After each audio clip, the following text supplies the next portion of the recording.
Bom dia, pessoal, tudo bem? Como é que foram de Natal, de Ano Novo? Que bom estarmos juntos em mais uma escola dominical, a primeira desse novo ano de 2021. Espero que estejam todos animados, revigorados para darmos continuidade ao nosso estudo. Lembrando que apenas vimos aqui nas aulas pontos principais, porque a leitura completa dos livros que a gente tem estudado são vocês em casa que fazem. E podem continuar anotando as suas dúvidas, passando para mim, professor Jonatas, que a gente vai responder. Também nós vamos ter encontros esse ano, nesse novo ano, pelo Zoom, como a gente teve, para a gente poder também conversar um pouco mais. E hoje nós vamos aí dar sequência ao nosso estudo. Estamos ainda nos livros históricos. Terminamos de ver semana passada o livro de Esdras, certo? O professor Jonatas colocou pra gente e nós vamos lembrar algumas coisas, principalmente qual era a palavra-chave, a reconstrução. Vocês lembram? Foi a reconstrução do templo, mas também a reconstrução espiritual do povo, dos cativos que voltaram do exílio para Jerusalém. Foi isso que a gente viu. Viu que a primeira turma desceu com Zorobabel, depois veio Esdras para continuar e terminar o templo. E nesse mesmo tempo de Esdras, a gente vê mais 3 histórias no mesmo período de tempo, que é a história de Neemias, e mais para frente nós vamos ver a história de Esther, certo? Mas hoje nós vamos falar sobre Neemias. Na primeira versão lá das escrituras hebraicas, Esdras e Neemias, eles eram um livro só, eles estavam juntos. E depois, com a nova organização da Bíblia, eles ficaram separados. Mas vamos pensar que a narrativa, ela trata aqui, né, no mesmo, que a gente falou, no mesmo período, porque é logo na sequência, né? Neemias aqui, ele está no ano 444. São 13 anos após Esdras estar lá em Jerusalém já, certo? Então, qual é o tema de Neemias? O que esse livro vai trazer para a gente? Então, assim, semelhantemente como Esdras, que era um escriba, também Neemias, ele tinha um cargo lá na Babilônia, onde eles estavam exilados, certo? E nós já vamos ver quem ele é. Mas o que ele fez, que é o tema principal do livro, nós vamos tratar sobre oração e ação. O que Deus levantou para Neemias fazer para reconstituir a nação, reconstruir os muros de Jerusalém, repovoar a cidade e a organização moral e social que Esdras já tinha iniciado, mas que o povo já estava lá caindo no esquecimento. Então, Neemias vem e santifica novamente a nação e organiza ela, certo? Então, nós vamos tratar sobre oração e ação aqui com Neemias. Neemias, ele, por ordem, né, do rei, como a gente vai estudar, ele vai ser governador, e Esdras, como a gente sabia, ele era o sacerdote, né? Sacerdote, pessoa encarregada, lembram? Sim, das coisas do culto, da adoração a Deus, da leitura da palavra. Então, nós vamos ver que os dois, eles estão juntos nessa história. Vai aparecer nessa narrativa Esdras e Neemias juntos aqui, ok? Para quem já leu, vai ver que o livro ele tem algumas divisões. E a gente também aqui para estudar, nas nossas aulas, a gente tentou juntar um pouquinho para a gente poder entender melhor. Então, o capítulo 1 e o capítulo 2 é o regresso de Neemias a Jerusalém. Como aconteceu isso? Como foi essa organização? Aí depois no capítulo 3 a 7 a gente vai ver a reconstrução dos muros. Como que aconteceu? Quais os obstáculos que teve? Teve inimigos? Teve só obstáculos de fora, externo, ou teve interno também? Isso que nós vamos ver. Depois, do capítulo 8 até o 10, nós vamos ver o reavivamento, a leitura da lei, da palavra de Deus. O povo vai confessar os seus pecados, né? Fazer confissão de pecados, vai pedir perdão, vai ter arrependimento. E então, Neemias passa a fazer as listas dos moradores, dos que estavam em Judá e Jerusalém. Ele passa a enumerar as genealogias de todos que vieram desde a primeira, lembra? A viagem primeira que teve com Zorobabel, depois com Esdras e também provavelmente que com Neemias, é o que nós vamos estar vendo aqui. E também ele consagra do final do capítulo 11 até o 13, a consagração do povo e a reforma. Essa reforma que a gente falou que seria política, a organização da nação, né, para que os irmãos, né, tenham regras, como a gente fala, uma nação mesmo. Porque o que acontecia naquele tempo? Como eles estavam voltando do exílio, eles tinham que se reorganizar para viver ali. Não ali viver como cada um estava fazendo, cada um faz do seu jeito. Então, Neemias vem e organiza tudo isso, certo? Então, vamos ver aqui quem foi Neemias. Primeira coisa, eu já falei que ele foi importante, ele trabalhou com um rei. Mas que rei é esse? O mesmo rei Artaxerxes, que liberou Esdras para voltar para Jerusalém. Então, no mesmo tempo, por isso que eu falo que a narrativa, né, ela é no mesmo tempo, mas passado alguns anos. Neemias, ele era um judeu, como a gente falou, exilado na Babilônia, copeiro do rei Artaxerxes. E o que significa ser copeiro, né, do rei? É um cargo muito importante, de extrema confiança. O rei tem que confiar muito, porque essa pessoa, que no caso era Neemias, ele provava a bebida do rei antes de servir ao rei. Então o rei tinha que confiar muito, né, para que ele tomasse com segurança, para que não tivesse veneno, não tivesse nada ali estragado, nada ruim, porque era o copeiro que fazia essa parte antes de passar, né, a bebida ao rei. Então era muito importante esse cargo. Neemias também, quando ele volta lá para Judá e Jerusalém, ele se torna um grande líder, um organizador do povo de Deus que se encontra lá, como a gente vai ver mais para frente. E ele consegue tanto bem liderar esse povo que ele consegue terminar toda a reconstrução dos muros. E daí a gente pode se perguntar, mas por que reconstruir os muros? Vamos lembrar que o que Esdras havia terminado? O templo. E o templo é importante porque é a casa de Deus, certo?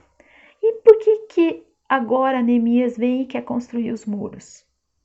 Porque como uma cidade pode ficar sem proteção? Como que o templo que estava lá construído ficaria se os inimigos viessem e atacassem novamente Jerusalém, Judá? Então, ele vai ter essa intenção no coração, Deus move ele, certo? Para ele ir lá e fazer essa reconstrução dos muros. Convoca todo o povo que está lá para fazer essa reconstrução, para proteger a cidade, para proteger o templo, para voltar a reconstituir a nação, o povo escolhido de Deus, que a gente sempre está vendo ao longo dessa narrativa que mesmo o tempo que eles passaram, os 70 anos lá no exílio, no cativeiro, Deus nunca abandonou eles. Deus apenas estava cumprindo com a sua palavra, certo? Que é o que a gente tem visto. Eles foram desobedientes à palavra, eles se afastaram de Deus e Deus estava cumprindo a sua palavra, certo? Então agora, começando aqui, o capítulo 1, nós vamos ver qual foi a primeira coisa que Neemias fez. Ele ouviu as notícias, ele apenas ouviu os relatos sobre o que estava acontecendo em Judá. Vamos ler ali no capítulo 1, o versículo 3 e o versículo 4. Disseram-me, os restantes que não foram levados para o exílio e se acham lá na província estão em grande miséria e desprezo. Os muros de Jerusalém estão derribados e suas portas queimadas. Tendo eu ouvido essas palavras, assentei-me, chorei, lamentei por alguns dias. Estive jejuando e orando perante o Deus dos céus. Então, muito bem. Vimos aqui que Neemias, primeiramente, ouviu o que estava acontecendo lá, se entristeceu muito no seu coração. E o que ele fez quando ele estava triste?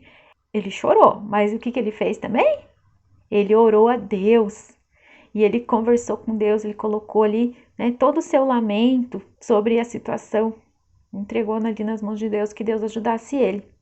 E nessa oração que se segue aqui, a gente vai ver no capítulo 1 até o 11, quem já leu, pontos principais que ele coloca na oração dele, certo? Nós vamos ler aqui apenas aqui o 7, o 8 e o 11 agora, tá?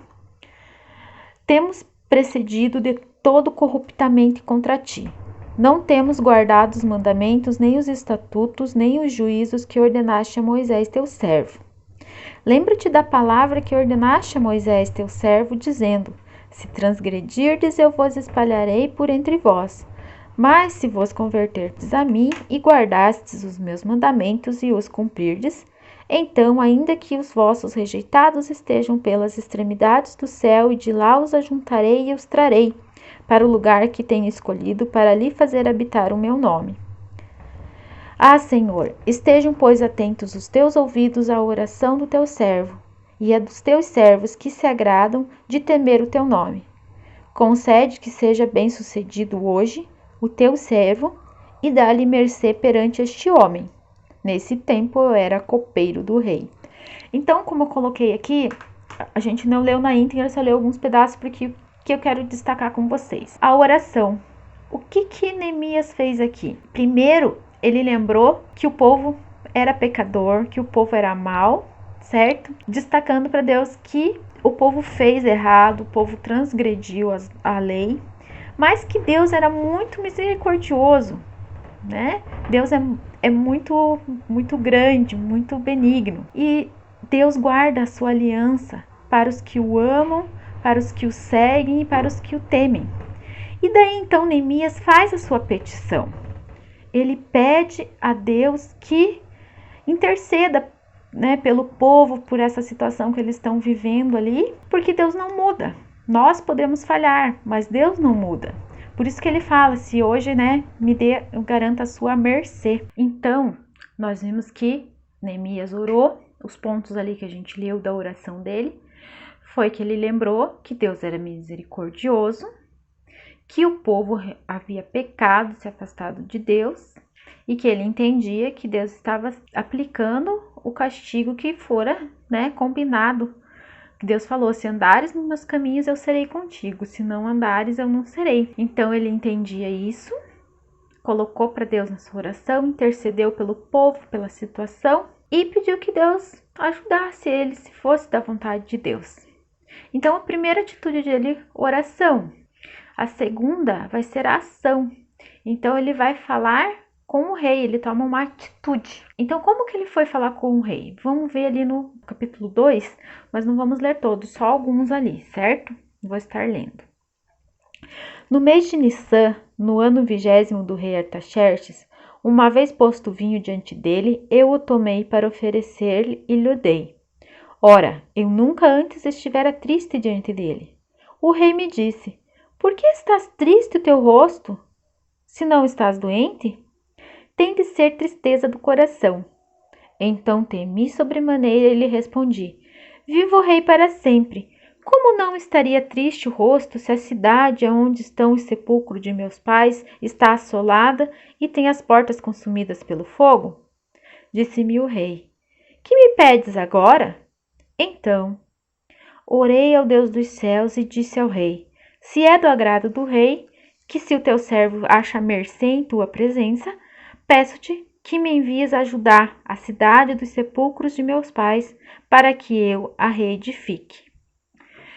Então, no restante ali da narrativa, a gente vai ver que o rei libera ele marca ali para o rei um prazo para o retorno, para a volta dele. E também agora Neemias tem a terceira atitude, ele organiza ali a volta dele como?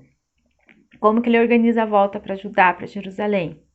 Ele pede ao rei que lhe dê cartas. Que são essas cartas? Para que ele possa dar aos governadores de todos os lugares onde ele vai passar, para que ninguém o impeça de seguir a viagem até Judá, para que ele chegue em Jerusalém com todo também o material suficiente, porque ele vai reconstruir os muros. Então ele precisa que lhe deem a madeira, lhe deem todo o material necessário para que essa construção seja feita, certo? Então o rei deu todas essas cartas para ele. O rei deu também oficiais do exército que foram na viagem com Neemias, ok?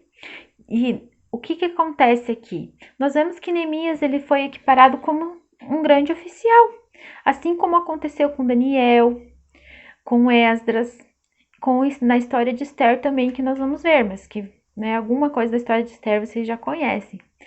Então, mostra aqui que Deus cuida do seu povo. mesmo o povo, né, tendo pecado, tendo transgredido a lei, Deus sempre estava com a sua graça e a sua misericórdia, levantando alguns para que pudesse se reerguer a nação novamente, ok? Continuando aqui. Como que Neemias apresentou isso lá quando ele chegou em Jerusalém? Como que foi isso? Ele saiu em viagem, foi entregando as cartas aos governadores para que ninguém impedisse ele no caminho, foi pegando material durante o caminho. E daí ele chegou em Jerusalém, nós vamos ler ali agora do 11 ao 15, no capítulo 2. Cheguei a Jerusalém, onde estive 3 dias. Então, à noite me levantei e uns poucos homens comigo. Não declarei a ninguém o que meu Deus me pusera no coração para eu fazer em Jerusalém. Não havia comigo animal algum, senão o que eu montava. De noite saí pela porta do vale para o lado da fonte do dragão e para a porta do monturo, e contemplei os muros de Jerusalém que estavam assolados, cujas portas tinham sido consumidas pelo fogo. Passei a porta da fonte ao açude do rei, mas não havia lugar por onde passasse o animal que eu montava. Subi à noite pelo ribeiro e contemplei ainda os muros. Voltei, entrei pela casa, pela porta do vale e tornei para casa. Então aqui mostra que é a hora de calar. Neemias não falou nada. Ele chegou em Jerusalém, já estava lá 3 dias e à noite ele saiu percorrer toda a muralha, ver como estava cada pedaço do muro. Aqui quando ele fala as portas, porque vocês já devem saber ou já viram que o muro de Jerusalém tinha várias portas e aqui na continuação da narrativa ele vai falar, né, na sequência ali na reconstrução, quem ficou responsável por cada pedaço do muro, e daí cita o nome de todas as portas que constituíam os muros de Jerusalém, certo? Então ele não falou nada, ele chegou, ficou quieto e somente depois, no outro dia que todo o povo estava lá, ele chegou e apresentou ao povo. Ele fez um convite para o povo reconstruir os muros. E como que foi isso? Vamos olhar ali o 17 e o 18. Então lhes disse: Estás vendo a miséria em que estamos, Jerusalém assolada, suas portas queimadas? Vinde, reedifiquemos os muros de Jerusalém e deixemos de ser opróbrio.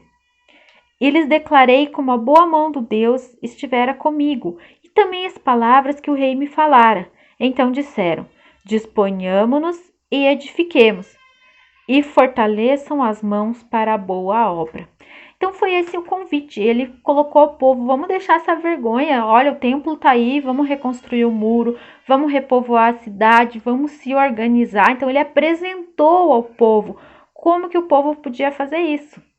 E o povo foi com ele, o povo se animou para fazer essa reconstrução. E como que foi isso? Como que se iniciou? Aí é o que nós vamos ver a aula que vem. Nós vamos ver que obstáculos Neemias enfrentou, não só dos inimigos, mas também dos internos, o próprio povo ali também gerou obstáculos, durante essa construção. Só para a gente lembrar aqui, se vocês conseguirem ir lendo, quem já leu também vá anotando as dúvidas e quem não leu vá lendo.